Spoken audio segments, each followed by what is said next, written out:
नमस्ते छोटे दोस्तों। आज हम मिलने जा रहे हैं भोलू भालू से, जो जंगल का सबसे आलसी जानवर है।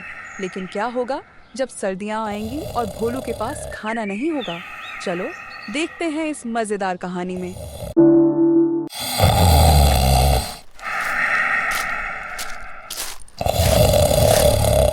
भोलू भैया, ओ भोलू भैया, उठो, सर्दियां आने वाली है। तभी वहां गोलू हाथी और मीना हिरनी भी आ जाते हैं। भोलू भालू आलस करते हुए बोलता है। आ हा।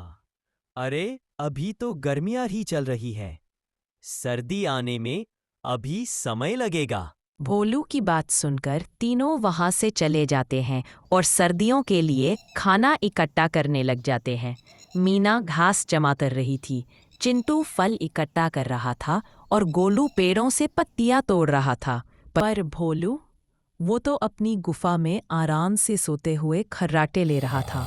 उसको कुछ भी फिक्र नहीं थी कि सर्दियों में उसे खाना कहाँ से मिलेगा। धीरे धीरे सर्दियां आ गईं। जंगल में बर्फ गिरने लगी, पेड़ सूखने लगे और खाने को कुछ भी नहीं बचा। मीना अपने घर पर जमा किए गए खाने से अपनी सर्दियां आराम से गुजार रही थी। वहीं चिंटू भी अपने जमा किए हुए खाने से आराम से सर्दियां बिता रहा था। गोलू हाथी भी आराम से अपने घर पे जमा किए गए खाने से दिन बिता रहा था।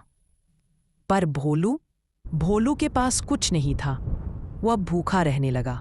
उसे ठंड लग रही थी और भूख के मारे वह कांप रहा था। अब उसे अपनी गलती का एहसास हुआ। काश मैंने समय रहते खाना जमा किया होता। अब क्या करूं? मुझे अपने दोस्तों से मदद मांग लेनी चाहिए, वो मेरी मदद जरूर करेंगे। ये बोलकर भोलू अपने दोस्तों के पास मदद मांगने के लिए निकला और शर्मिंदा होकर बोला, दोस्तों, मुझसे गलती हो गई। मैं सोने में इतना आलसी हो गया कि तुम लोगों के बार बार बोलने के बाद भी मैं सर्दियों के लिए खाना इकट्ठा नहीं कर पाया। 4 दिन से मैंने कुछ नहीं खाया। क्या मुझे अपने लिए थोड़ा खाना मिल सकता है? भोलू की बात पर चिंटू को गुस्सा आया और उसने गुस्से में भोलू को कहा, हमने तुम्हें कई बार समझाया था भोलू, बल्कि तुम तो सोते रहे और हमारी एक ना सुनी। अब भुगतो।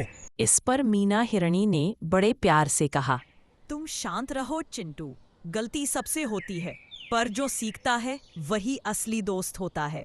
और भोलू हमारा दोस्त है और दोस्त की मदद करना हर दोस्त का फर्ज है, इसलिए हम इसकी मदद करेंगे। मीना की इस बात से सभी दोस्त सहमत हुए और उन्होंने भोलू को खाना दिया और उसके साथ सर्दियां बिताई। सर्दियां खत्म हुईं और जैसे ही बसंती हवा चली, भोलू सबसे पहले उठ गया।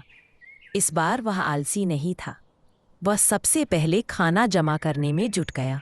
तभी वहां गोलू, मीना और चीटू भी आ गए। तभी गोलू ने हंसते हुए कहा,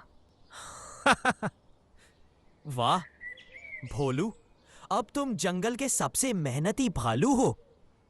धन्यवाद दोस्तों, तुमने मुझे सिखाया कि समय कितना कीमती है।